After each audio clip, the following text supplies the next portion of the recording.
ಮುಂದೆ ಬರುವಂತಹ ಲೋಕಸಭಾ ಚುನಾವಣೆಯಲ್ಲಿ ಒಂದಷ್ಟು ಅನಿರೀಕ್ಷಿತ ಘಟನೆಗಳು ಮತ್ತು ಆಶ್ಚರ್ಯಕರ ಘಟನೆಗಳು ನಡೆಯುವಂತಹ ಸಾಧ್ಯತೆ ಇವೆ. ರಾಜಕೀಯ ಚಿತ್ರಣದಲ್ಲಿ ಬದಲಾಗುವಂತಹ ಸಾಧ್ಯತೆ ಇದೆ, ಹೊಸ ತಿರುವು ಪಡೆಯುವಂತಹ ಸಾಧ್ಯತೆ ಇದೆ. ಇದಕ್ಕೆ ಕಾರಣವಾಗಿದ್ದು ಸೋಷಿಯಲ್ ಮೀಡಿಯಾದಲ್ಲಿ ಉಂಟಾಗಿರುವಂತಹ ಒಂದಷ್ಟು ಪೋಸ್ಟ್ಗಳು.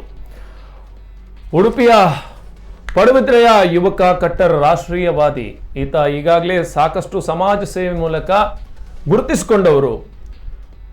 ಇನ್ನು ಅನೇಕ ವಿಧದಿಂದಲೂ ಕೂಡ ಅದ್ಭುತವಾದಂತಹ ಸಾಧನೆಯನ್ನು ಮಾಡಿದಂತಹ ಈ ಯುವಕನನ್ನ ಸೆಳೆಯೋದಕ್ಕೆ ರಾಜಕೀಯ ಪಕ್ಷಗಳು ಮುಂದಾಗಿದ್ಯಾ ಅನ್ನುವಂತಹ ಕುತೂಹಲ ಈಗ ಎಲ್ಲೆಡೆ ಕೇಳಿ ಬರ್ತಾ ಇದೆ. ಕಾರಣ ಏನಂದ್ರೆ, ರಾಕೇಶ್ ಅಜಿಲಾ ಅನ್ನುವಂತಹ ಯುವಕ ಆದ್ಯ ಫೌಂಡೇಶನ್ ಎನ್ನುವಂತಹ ಸಂಸ್ಥೆಯನ್ನು ಕಟ್ಟಿಕೊಂಡು ಸಮಾಜ ಸೇವೆಯನ್ನ ಮಾಡಿದವರು.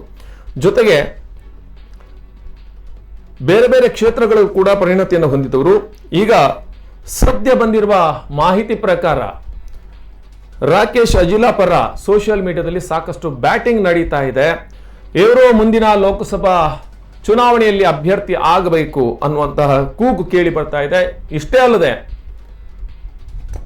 ಪುತ್ತೂರಿನಲ್ಲಿ ಪುತ್ತಿಲ, ಉಡುಪಿಯಲ್ಲಿ ಅಜಿಲಾ ಎನ್ನುವಂತಹ ಒಂದು ಪೋಸ್ಟ್ ಕೂಡ ಸಾಮಾಜಿಕ ಜಾಲತಾಣದಲ್ಲಿ ಹರಿದಾಡ್ತಾ ಇದ್ದು, ಬಹುಶಃ ಯಾವ ಪಕ್ಷ ಇವರನ್ನ ಸೆಳೆಯೋದಕ್ಕೆ ಪ್ರಯತ್ನ ಮಾಡ್ತಾ ಇದೆ ಅನ್ನೋದು ಇನ್ನಷ್ಟೇ ತಿಳಿದು ಬರಬೇಕಾಗಿದೆ.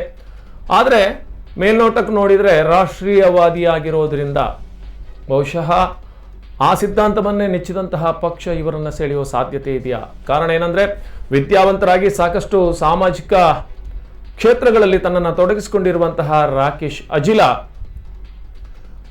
ಒಂದು ದೊಡ್ಡ ಕಂಪನಿಯಲ್ಲಿ ನಿರ್ದೇಶಕರು ಆಗಿದ್ದಾರೆ, ಸಾಕಷ್ಟು ಒಡನಾಟವನ್ನು ಹೊಂದಿದ್ದಾರೆ. ಈ ಹಿನ್ನೆಲೆಯಲ್ಲಿ ರಾಕೇಶ್ ಅಜಿಲಾ ಪರ ಸೋಷಿಯಲ್ ಮೀಡಿಯಾದಲ್ಲಿ ಬಹಳಷ್ಟು ಸಪೋರ್ಟ್ ಕೇಳಿ ಬರ್ತಾ ಇದೆ.